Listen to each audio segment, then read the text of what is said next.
Pred 56 rokmi vypustili do vesmíru misiu Apollo 8. Išlo o prvú kozmickú loď s posádkou, ktorá opustila gravitačnú sféru Zeme a prvým letom na mesiac. Posádka 10-krát obletela súputníka Zeme a potom sa bez pristátia vrátila na Zem.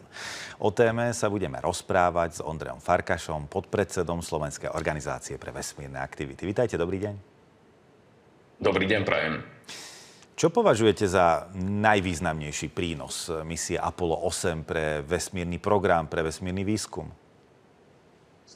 Asi najväčším míľnikom v tomto prípade bolo naozaj to, že sa na palube nachádzali vlastne traja astronauti, ktorí obleteli mesiac. Toto sa vlastne predtým ešte nestalo. Na mesiaci samozrejme pristali predtým aj Rusi, aj teda ho obleteli, ale nie s ľudskou posádkou. Toto je veľmi dôležité povedať. To znamená, že toto je asi taký ten najväčší míľnik, ktorý sa teda spája s mnohými prvenstvami. Áno, Apollo 8 bol napríklad prvým letom ľudskej posádky mimo obežnú dráhu Zeme. Aké technické a možno aj psychologické výzvy museli astronauti a vlastne celý tím NASA prekonať? Tých výziev bolo naozaj pomerne veľa. Čo sa týka letu na mesiac, tak predtým samozrejme prebehlo množstvo letov, ktoré boli na nízku orbitu, kedy sa robili vlastne testy, dokonca aj vrátane posádky. V tomto prípade sa bavíme o trojstupňovej rakete, ktorá sa teda volala Saturn 5, pričom ten najvyšší tretí stupeň mal jeden jediný motor, na ktorý sa vlastne títo astronauti museli spoľahnúť. To znamená, že oni obleteli Zem potom, ako vyleteli teda do vesmíru párkrát a následne robili tzv. TLI, čo je vlastne Translunar Injection, kedy vlastne zapália ten jeden jediný motor, ktorý majú k dispozícii tak, aby ho vlastne dostal k mesiacu. Toto zapálenie prebehlo v poriadku. Mesiac si povedzme, že pritiahol celý tento tretí stupeň k mesiacu. A následne museli urobiť ďalší zážih, pretože leteli samozrejme pomerne rýchlo k tomu mesiacu. To znamená, že pred mesiacom musia urobiť pomerne zásadný zážih, ktorý musí byť presný, ktorý musí byť naozaj veľmi, veľmi dobre načasovaný, aby zase ten mesiac si stiahol a mohli robiť tie oblety okolo mesiaca. To znamená, že tých vecí tam bolo naozaj pomerne veľa a museli do seba perfektne zapadnúť. Ako ovplyvnila misia Apollo 8 ďalšie misie z programu Apollo, najmä teda Apollo 11, ktorej posádka už aj pristála na mesiaci? Na misii Apollo 8 sa zúčastnili teda Borman, Lovell a Anders, to bola vlastne trojica astronautov, pričom záložný tím, pretože vždy existovali hlavné týmy a záložné týmy, bol Armstrong, Aldrin a Hayes a zhodou okolností záložný tím misie Apollo 8, teda dvaja členovia Neil Armstrong a Aldrin leteli na Apollo 11. To znamená, že oni mali za sebou naozaj úplne fantastický výcvik. Boli dokonca jedni z mála, ktorí mohli počas celej tej misie aj komunikovať ako Capcom priamo s posádkou, ktorá sa nachádzala na palube Apollo 8. Ešte jedna taká veľmi zaujímavá vec, o ktorej sa samozrejme hovorí, ale nie každý si to vždy uvedomí, že misia Apollo 8 mala v priebehu pomerne nepeknú črevnú chrípku. To znamená, že jednému z astronautov prišlo zle, zvracal, mal teda nejaké prehánky, keď to tak slušne poviem, čo teda v takej malej lodi ani náhodou nie je sranda. Tam už aj poupratovať v bezťažovom stave je celkom peklo. To znamená, že dokonca sa aj zvažovalo, že tá misia bude prerušená, ale nakoniec im to naozaj v priebehu jedného dňa všetkým prešlo. Viete nám približiť, aký bol význam, možno prínos ikonickej fotografie Earthrise, ktorú urobil William Anders počas tejto misie? Toto je inak veľmi zaujímavá fotografia. Predstavte si, že ste vlastne na Zemi a vychádza slnko. Tak je to proste sunrise, alebo teda východ slnka. A ak ste na mesiaci, tak ten mesiac pod vami je naozaj obrovský, alebo teda pôsobí, že je obrovský. A vlastne vám zrazu nevychádza slnko spoza mesiaca, ale vám vlastne vychádza Zem. Toto bolo v tom čase naozaj veľmi ikonická náležitosť. V roku 1968 sa toho udialo strašne veľa. Američania januári, februári prišli o 5000 vojakov vo Vietname, kde prebiehala teda vojna. Následne boli obrovské protesty v Spojených štátoch proti teda tejto vojne. Bol zabitý Martin Luther King, prezidentský kandidát JF Kennedy. V Európe boli pomerne veľké nepokoje, konec koncov vlastne aj Rusi vpadli do Československa a bola okupácia. To znamená, že vlastne počas toho, ako sa na palube čítali nejaké texty, tak bola taká naozaj jedna časť, kedy vlastne pokladali otázky astronautom priamo v živom vysielaní a jedna bola dokonca divácka. To znamená, že neboli to čítanie nejakých telegramov, ktoré napísali rôzne krajiny spriateľené Spojeným štátom.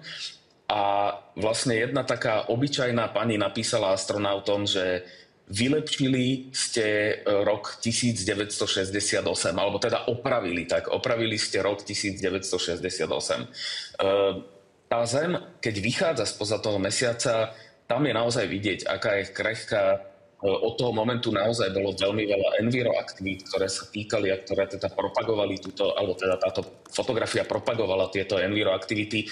To znamená, že bolo to naozaj veľmi ikonické a tam bolo vidieť, že aká dokonca aj naša planéta Zem je zraniteľná.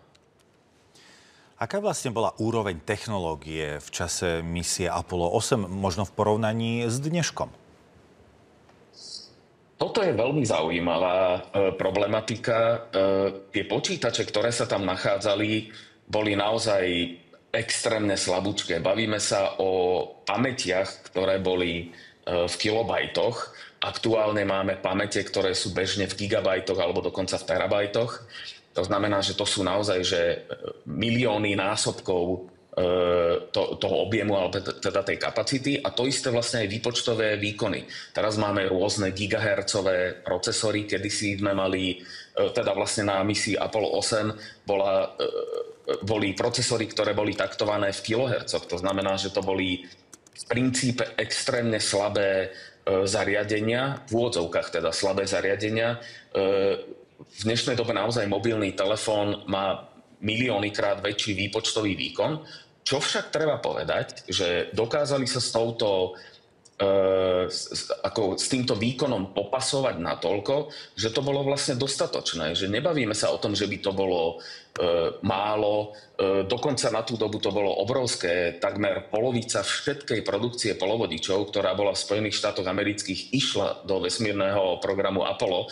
To znamená, že aj tá spotreba tej elektroniky, alebo teda tých polovodičov bola najväčšia zo strany NASA. To znamená, že bolo to dostatočné. Tam prebiehali výpočty, ktoré boli samozrejme neuveriteľné, keď si to predstavíme z dnešnej doby. Samozrejme dokázali robiť nejaké simulácie, ale rozhodne nie také pokročilé, akých sme schopní v princípe aktuálne. To znamená, že mnoho z tých náležitostí bolo naozaj poprvýkrát a vlastne na ostro.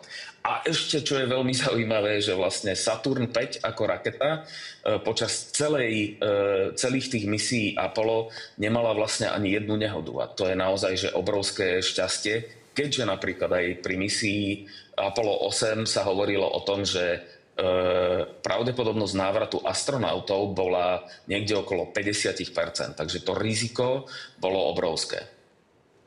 Keď sa pozrieme na aktuálny vesmírny výskum a možno lunárny program americkej NASA, Artemis, vidíte tam nejaké paralely s Apollom, alebo ani vôbec nie? Ale áno, vidím. Je dokonca vidieť veľa paralel aj v tom, že dokonca technológie, ktoré boli v tom čase vyvinuté, bavíme sa o 60. 70. rokoch minulého storočia a vlastne aj tisícročia. Tie technológie boli nastavené naozaj veľmi prelomovo, boli extrémne nadčasové a veľmi veľa vecí, ktoré vlastne v tom čase bolo vyvinutých, sa aktuálne teraz len v princípe zjednodušuje, keď to tak poviem, pretože čím viac dielov máte na rakete alebo na raketopláne, tak tým väčší problém sa môže stať, pretože každý jeden z tých dielov sa môže pokaziť. To znamená, že aktuálne sa naozaj bavíme o tom, že všetko, čo sa tam nenachádza, navyše nejaký diel, tak to je presne to, čo sa tam nepokazí, lebo sa to tam jednoducho nenachádza. To znamená, že program Artemis nadväzuje dokonca aj na misie raketoplánov, pretože niektoré z tých dielov, ktoré teda ostali aj z tohto programu STS, teda tie lety raketoplánov, tak je možné znovu použiť. Ak sa bavíme napríklad o motoroch, tak najbližší nosič, ktorý by mal teda vyniesť ľudí na mesiac, bude pravdepodobne integrovaný systém Starship od SpaceX, kde sa nachádza 33 motorov. Keď zapálite 33 motorov a povedzme jeden z nich sa pokazí, alebo dva, alebo aj tri, tak stále je to relatívne v pohode, pretože to nie je až taký problém. Pri Saturne sme mali k dispozícii 5 motorov a keď vám jeden vypadne, tak to je pomerne veľký problém. Ak by vypadli dva, tak je to naozaj veľký problém. To znamená, že nadväzuje sa na to určite.